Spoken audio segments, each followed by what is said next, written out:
Raj news ప్రేక్షకులకు మహిళా దినోత్సవ శుభాకాంక్షలతో బులెటిన్లో డీటెయిల్స్ చూద్దాం.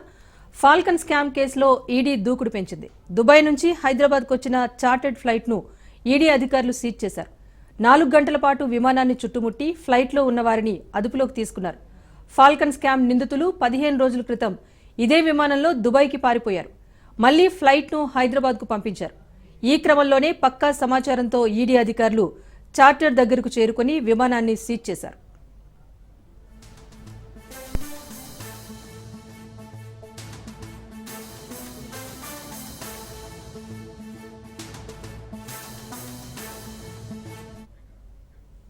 తక్కువ పెట్టుబడికి అధిక లాభాలు ఇస్తామంటూ 1700 కోట్ల రూపాయలు వసూలు చేసింది ఫాల్కన్ సంస్థ. అంతర్జాతీయ సంస్థల్లో పెట్టి లాభాలను పంచుతామంటూ ప్రచారం కూడా చేసింది. అయితే ప్రజల నుంచి వసూలు చేసిన డబ్బులతో చార్టర్ విమానాలను సంస్థ యజమాని అమర్దీప్ కొనుగోలు చేశాడు.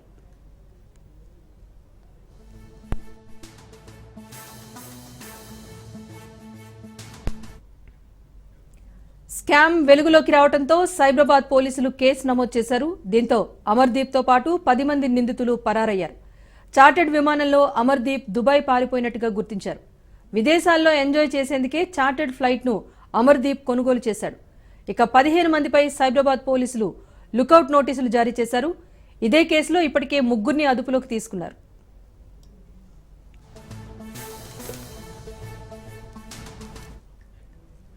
ఇదే అంశానికి సంబంధించి మా క్రైమ్ బ్యూరో చీఫ్ పవన్ మరింత సమాచారాన్ని అందిస్తారు. పవన్, చెప్పండి, ఫాల్కన్ స్కామ్ కి సంబంధించిన పూర్తి వివరాలు ఏంటి? పోలీసులు ఎంతమందిని అరెస్ట్ చేశారు?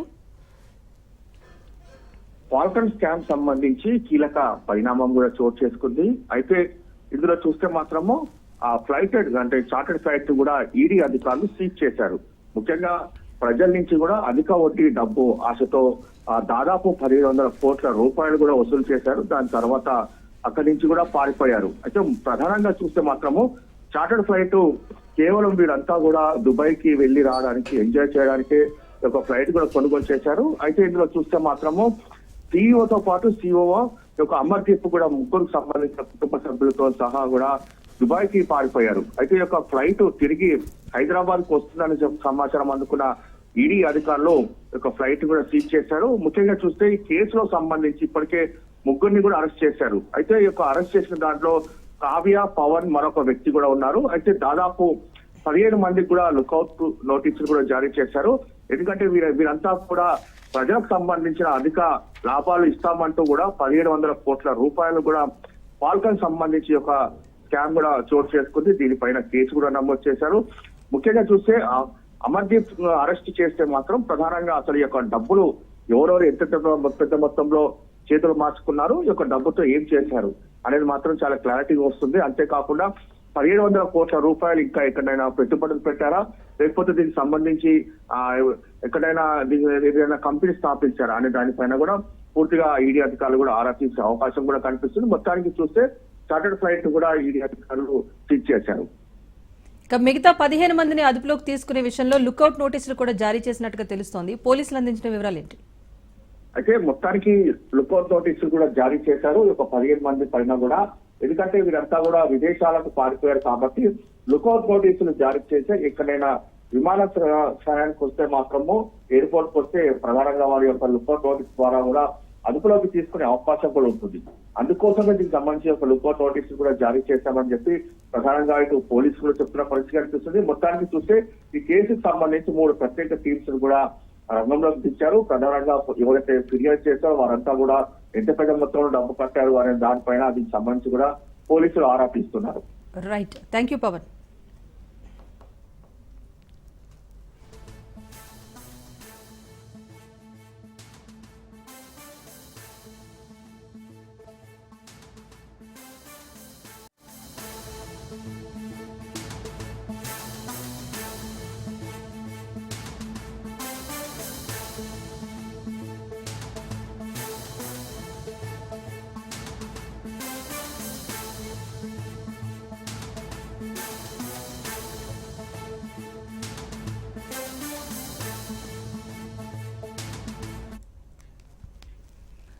సీఎం రేవంత్ రెడ్డి నేడు మరోసారి ఢిల్లీకి బయలుదేరనున్నారు.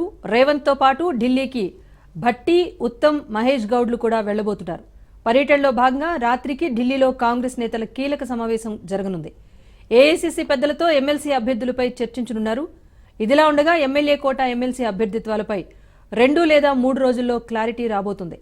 అంతకు ముందే అభ్యర్థుల పేర్ల ఖరారుపై పార్టీ నేతలతో సీఎం రేవంత్ చర్చించినట్టుగా సమాచారం.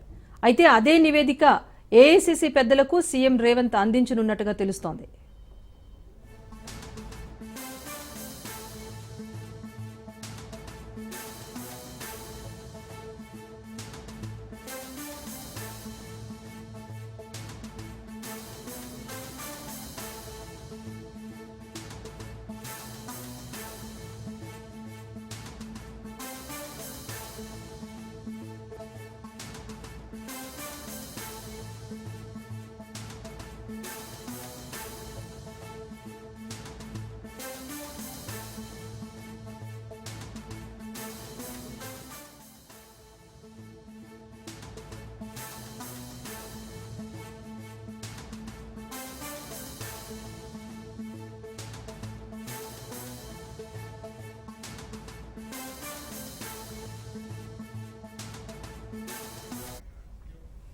రైట్, మొత్తానికి సీఎంతో సహా కీలక మంత్రులంతా ఢిల్లీకి బయలుదేరి వెళ్లిన నేపథ్యంలో ఎటువంటి పరిణామాలు చోటు చేసుకోబోతున్నాయన్న దానికి సంబంధించి మా ప్రతినిధి రాజు మరింత సమాచారం అందిస్తారు.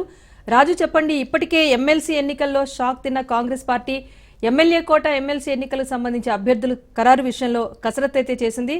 పూర్తి ఏఐసీసీ ఆమోదంతో ఎప్పటికంతా అభ్యర్థుల పేర్లు ప్రకటించే అవకాశం ఉంది. రాజేశ్వరి, ఎమ్మెల్యే కోట ఎమ్మెల్సీలకు సంబంధించి ఏదైతే కాంగ్రెస్ పార్టీకి సంబంధించి అభ్యర్థిత్వాల కోసం సీఎం రేవంత్ రెడ్డి నేడు మరోసారి ఢిల్లీకి బయలుదేరి వెళ్లబోతా ఉన్నారు. ఈ రాత్రికి ఆయన ఢిల్లీకి చేరుకుంటారు.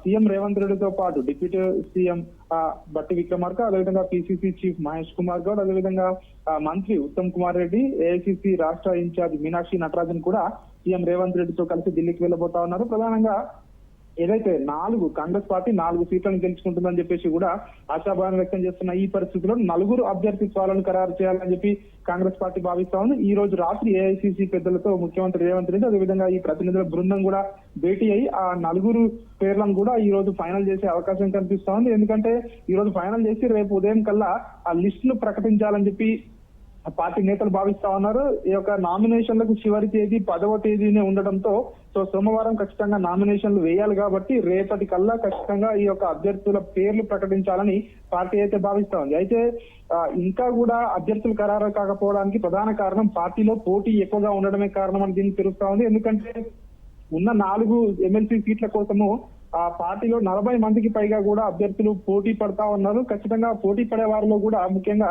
చాలా మంది సీనియర్ నేతలు పోటీ పడతా ఉన్నారు. కాబట్టి అభ్యర్థుల ఎంపిక అనేది పార్టీకి కొద్దిగా ఇబ్బందికరంగానే మారిందని కూడా మనకు కనిపిస్తా ఉంది. ప్రధానంగా చూసుకున్నట్టయితే ఈ యొక్క 40 మందిలో చూసుకున్నట్టయితే చాలా మంది కూడా గత మాజీ మంత్రులు కావచ్చు, అదేవిధంగా పార్టీ సీనియర్ నేతలు కావచ్చు, వాళ్ళు ఈ యొక్క ఎమ్మెల్సీ పదవి కోసం అయితే పోటీ పడుతున్న పరిస్థితి మనకు కనిపిస్తా ఉంది. ప్రధానంగా జగ్గారెడ్డి, అదేవిధంగా విజయశాంతి, అదేవిధంగా షబీర్ అలీ, వేం నరేందర్ రెడ్డి, ఇట్లాంటి వాళ్ళందరూ కూడా ఎమ్మెల్సీ సీటు తమకే వస్తుందని చెప్పి కూడా ఒక ఆశాభావం అయితే వ్యక్తం చేస్తా ఉన్న పరిస్థితి కనిపిస్తా ఉంది. సో దీంతో హైకమాండ్ ఎవరి పేర్లను ఈ రోజు ఫైనల్ చేయబోతా ఉందో అనేది మాత్రం ఇక్కడ కీలకంగా మారింది. ప్రధానంగా ఈ రోజు రాత్రి ఫైనల్ చేసి రేపటి ఉదయం కల్లా కూడా పేర్లను ప్రకటించాలని చెప్పి కాంగ్రెస్ పార్టీ అయితే భావిస్తున్న ఈ తరుణంలో ఈ రోజు సీఎం రేవంత్ రెడ్డి ఢిల్లీ పర్యటన కీలకంగా మారిందని మనం చెప్పొచ్చు. Right, thank you Raju.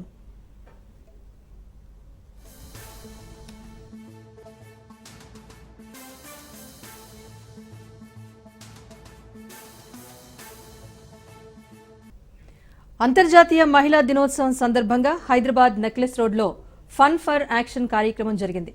Police శాఖ ఆధ్వర్యంలో జరిగిన ఈ కార్యక్రమంలో ముఖ్య అతిథిగా మంత్రి సీతక్క హాజరయ్యారు. అలాగే సివి ఆనంద్, బల్మూరి వెంకట్ సైతం పాల్గొన్నారు. ఈ సందర్భంగా మంత్రి సీతక్క మహిళలకు మహిళా దినోత్సవ శుభాకాంక్షలు తెలిపారు.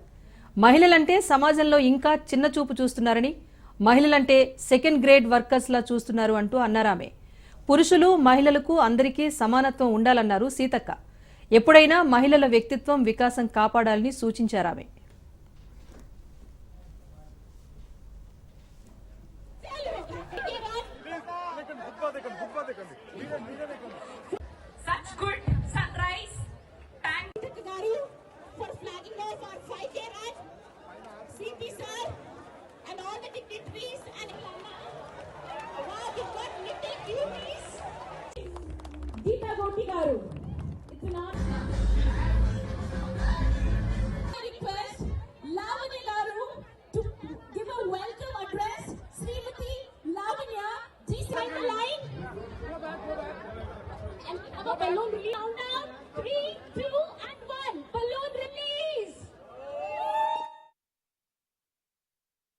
ఒకరినొకరు రెస్పెక్ట్ చేసుకోవాలి, సెక్యూరిటీ ఇచ్చుకోవాలి. ఎప్పుడు పోలీస్ మీదనే డిపెండ్ కాకుండా తోటి సోదరులు ఒక ఆడకూతురు రోడ్డు మీద వెళ్తుంటే తమ సిస్టర్ లాగా, తమ మదర్ లాగా, తమ ఇంట్లో ఒక ఆడకూతురు లాగా చూస్తే తప్పకుండా ఎప్పుడైనా ఎక్కడైనా ఏ టైంలో అయినా ఉమెన్ సేఫ్టీగా ఇంటికి తిరిగి రాగలుగుతుంది.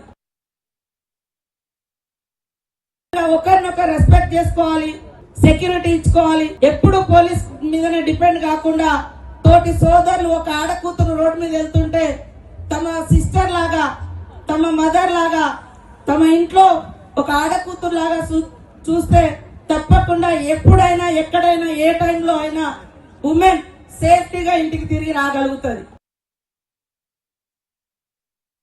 ఒకరినొకరు రెస్పెక్ట్ చేసుకోవాలి, సెక్యూరిటీ ఇచ్చుకోవాలి. ఎప్పుడు పోలీస్ మీదనే డిపెండ్ కాకుండా తోటి సోదరులు ఒక ఆడకూతురు. గుంటూరు జిల్లా అమరావతిలోని డీజీపీ కార్యాలయంలో అంతర్జాతీయ మహిళా దినోత్సవాన్ని ఘనంగా నిర్వహించారు.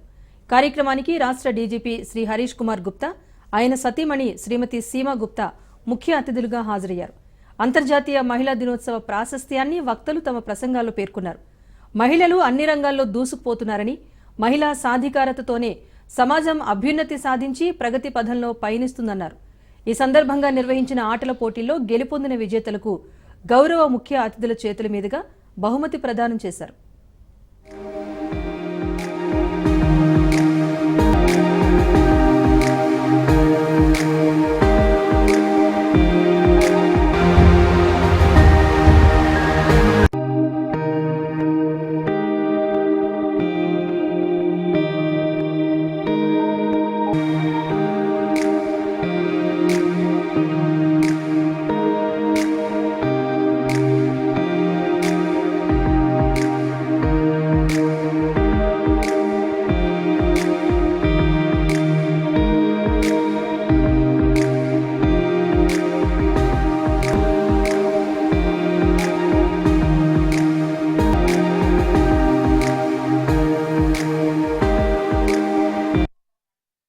Wish you all a very, very happy International Women's Day.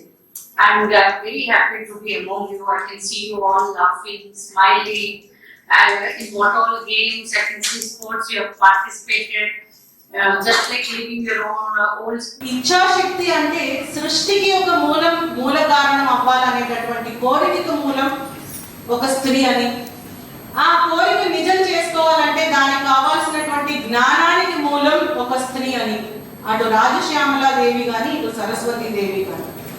ఈ జ్ఞానాన్ని నిజంగా వాడుకలోకి తీసుకొచ్చి కార్యరూపణ దాల్చాలి అంటే దానికి మూలం ఆ శక్తి స్త్రీ అని. పాతకాలంలో వారాహిదేవి మైథలాజికల్ గా అయితే తర్వాత కాళీదేవి అని పూజింపబడినటువంటి దేశం ఏదైనా ఉంది అంటే ప్రపంచంలో. మహిళ ఆరోగ్యంగా ఉంటే ఆ కుటుంబం, ఆ దేశం బాగుంటుందన్నారు Guntur west MLA Galla Madhavi. Guntur TDP party కార్యాలయంలో మహిళా దినోత్సవాన్ని పురస్కరించుకుని మహిళలకు ఉచిత వైద్య శిబిరాన్ని ప్రారంభించారు. General physician, gynaecology, orthopaedic, ENT వైద్యులతో కార్యక్రమం ఉంటుందన్నారు ఆమె. టీడీపీ, జనసేన, బీజేపీలో పనిచేసే మహిళా కార్యకర్తలు ఈ వైద్య శిబిరాన్ని వినియోగించుకోవాలన్నారు.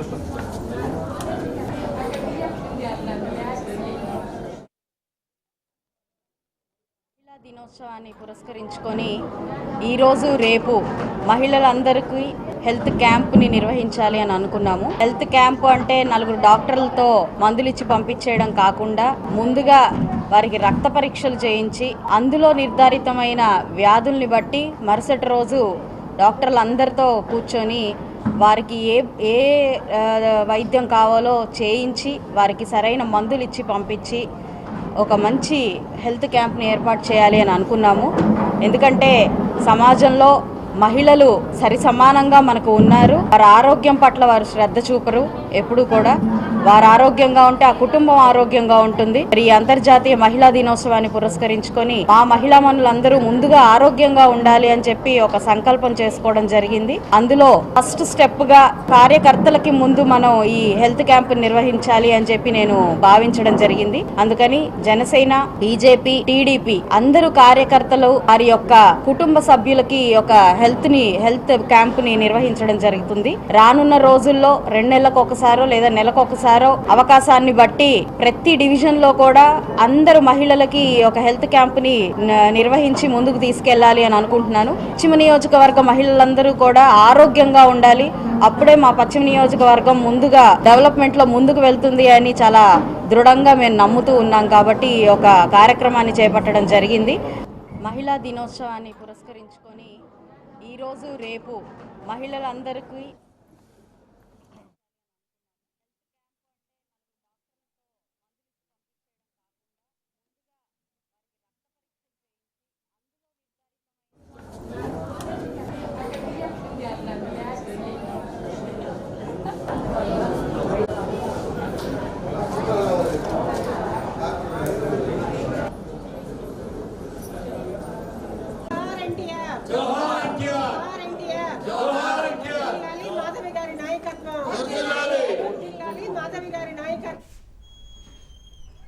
భద్రాద్రి కొత్తగూడెం జిల్లాలో 31వ కోల్ ఇండియా క్రీడా పోటీలు జరిగాయి. ఫిబ్రవరి 22 నుంచి 23 వరకు ఈ పోటీలు జరిగాయి. ప్రకాశం స్టేడియంలో జరిగిన అథ్లెటిక్స్ పోటీలో సింగరేణి సంస్థ హెడ్ ఆఫీస్లో ఎస్టేట్ విభాగంలో విధులు నిర్వర్తిస్తున్న కడలి మాన్విత 3 బంగారు పతకాలు సాధించారు. అంతేకాదు రాష్ట్ర స్థాయి, జాతీయ స్థాయి క్రీడల్లో పాల్గొని అథ్లెటిక్స్ ఈవెంట్స్లో వ్యక్తిగత ఛాంపియన్షిప్ను సాధించారామె.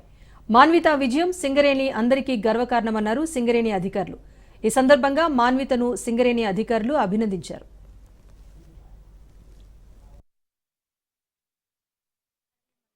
సింగరేణిలో ఎక్స్చేంజ్ డిపార్ట్మెంట్లో పనిచేస్తున్నాను జనరల్ మేనేజర్గా.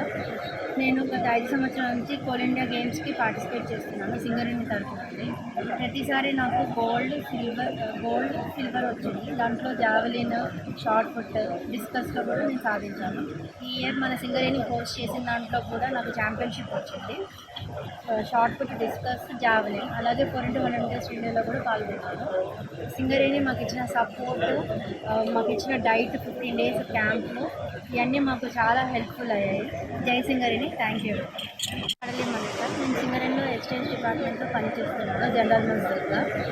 నేను గత 5 సంవత్సరాల నుంచి కోల్ ఇండియా గేమ్స్కి పార్టిసిపేట్ చేస్తున్నాను.